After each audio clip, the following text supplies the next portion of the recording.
ब्रह्म कुमारी जी से भी आए हैं। सभी के विषय जो है वो मानवता के लिए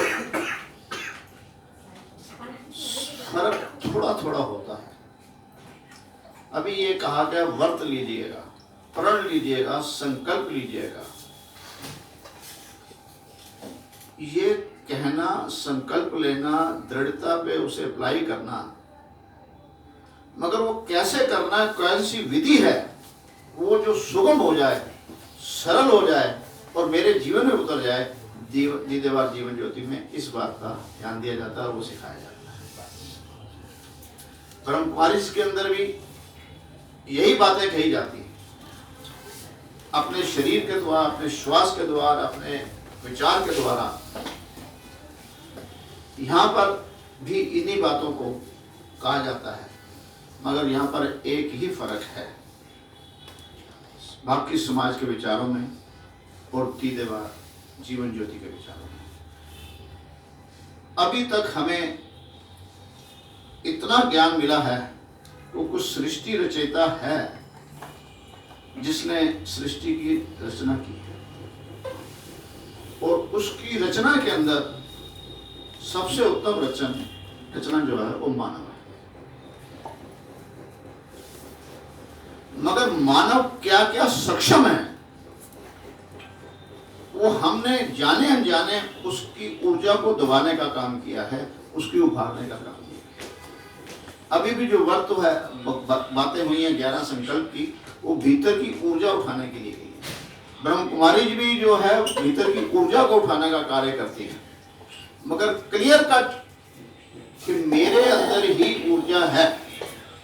हम सभी के जेब के अंदर कोई ना कोई एक नोट होगा, 100 का हो, 10 का हो, 500 का या 1000 का हो।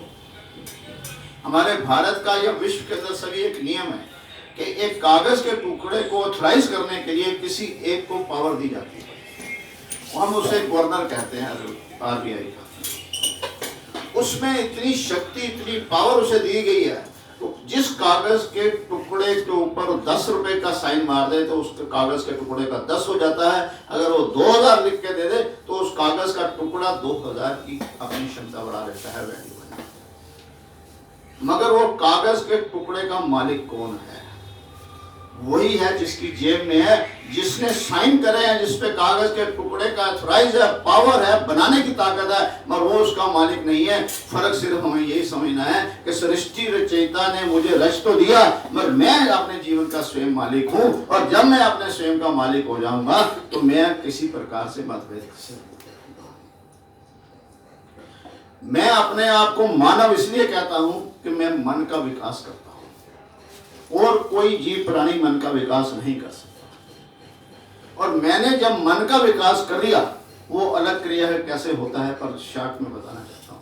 मन के विकास से अपने मन द्वारा ही मैंने वो इष्ट बनाया है। मुझे इष्ट किसी एक व्यक्ति विशेष के विचार से बना, उसकी विचारधारा से मेरे पास स्थानांतर होता रहा। जिस वातावरण के अंदर शरीर रूपी मेरा आगमन हुआ, उस वातावरण ने जो मुझे इष्ट दिया मैंने उसे अपना लिया। और मेरे मन ने अगर सुबह एक इष्ट बना लिया और शाम को दूसरा इष्ट बना लिया, मेरे मतभेद हो जाते हैं। इसीलिए तेरे मन के इष्ट और मेरे मन के इष्ट में मतभेद है, क्योंकि मन चंचल है। मगर इस मन को, इस इष्ट को व्यक्त करना किस पे पास है, इसलिए मैं स्वयं को व्यक्ति कहता हूं। और इस व्यक्ति के अंदर अपने एक ही तत्व सृष्टि के अंदर उसको बनाने का नहीं क्षमता है। वो सब कुछ तत्व बना सकी है, मगर व्यक्तित्व मुझे स्वयं बनाना है। और व्यक्तित्व है, हम आपस में एक हैं और एक ही रहेंगे। तेरे शरीर का और मेरे शरीर के अंदर कोई फर्क नहीं है, तेरे लहू का और मेरे लहू में फर्क नहीं है। फर्क और सिर्फ तेरे और मेरे विचारों में है। तेरा विचार तू अब तेरा स्वागत, मेरा विचार मेरा स्वागत, उसमें कहाँ फर्क है? वो विचार विमर्श से दूर करेंगे तो सहमति करेंगे। जिस प्रकार एक शरीर पूरा, हाथ अपना काम करता है, पांव अपना काम करता है, आंख अपना काम करती है, ये सहयोग है तभी ये शरीर चलता है। जब तक समाज की सभी विचारधारा एक होकर नहीं चलेगी, ये समाज सिर्फ बातें कहने से बल से पूरा नहीं होगा। और वो कैसे पॉसिबल है? बड़े सरल तरीके से हम यहाँ पर बताते हैं। महिला दिवस है, महिला को कहते हैं अर्धांगिनी।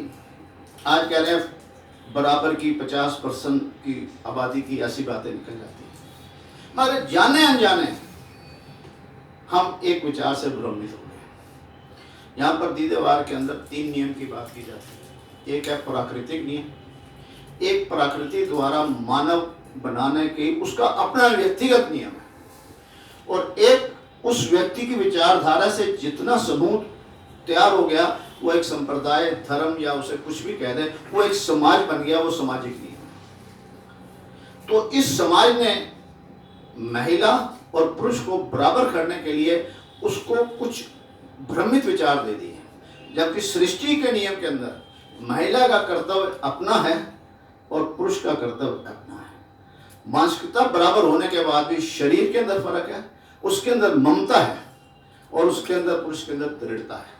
और जहाँ जहाँ दृढ़ता अगर महिला में आ गई है तो ना परिवार चल सकता है, ना समाज चल सकता है। महिला की ममता रहनी चाहिए और पुरुष की दृढ़ता रहनी चाहिए। इनमें समन्वय है कि पुरुष महिला की ममता को दबाएगा नहीं और महिला अपनी ममता से उसे संवेदनशील नहीं बनाएगी। घर के अंदर भी आज जिस घर के अंदर महिला पढ़ी लिखी हो जाए और जिस घर के अंदर सिर्फ पुरुष पढ़ा लिखा होता है, दोनों में फर्क क्या है? जिस घर में सिर्फ पुरुष पढ़ा लिखा है वो पुरुष ही पढ़ा लिखा है, मगर जिस घर में महिला पढ़ी लिखी है पूरा बड़ा परिवार पढ़ा लिखा हो जाता है, क्योंकि बच्चे को मां पढ़ाती है।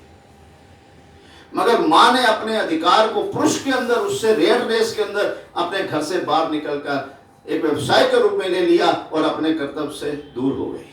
हाँ, तेरे अंदर क्षमता है, जब तेरा पति इस काबिल नहीं है या तेरे को घर में कमाई करे, उस जगह पे तू सहयोग की नीति के अंदर तू बाहर जा, मगर अपने परिवार की जिम्मेवारियों से मत जा। और कोरोना काल के अंदर सबसे बड़ा हमें पूरे विश्व के अंदर देखने पड़ा है कि पति जो कभी घर में नहीं था, जिसने कुछ नहीं किया था, मन्ना जी बता रहे थे कि घर में सबने आटे की बेलन करा है, सारे काम करा है, क्योंकि उसने भी सहयोग दिया। अगर इसी को हम अपने जीवन में उतार लेंगे कि जब मैं घर आऊं तो घर का रहूं, जब बाहर जाऊं तो बाहर का, तो इस अपने समुदाय के अंदर, अपने व्यवहार के अंदर, प्राकृतिक नियम के अंदर अपने अपने निर्णय को सहयोग देना है, उसको रोकना नहीं है। तो ये परिवार दोनों का समन्वय, कंधे से कंधा मिलाने का अर्थ ये नहीं है कि अगर तू 10,000 कमा रहा है तो मैं भी 10,000 कमाऊंगी।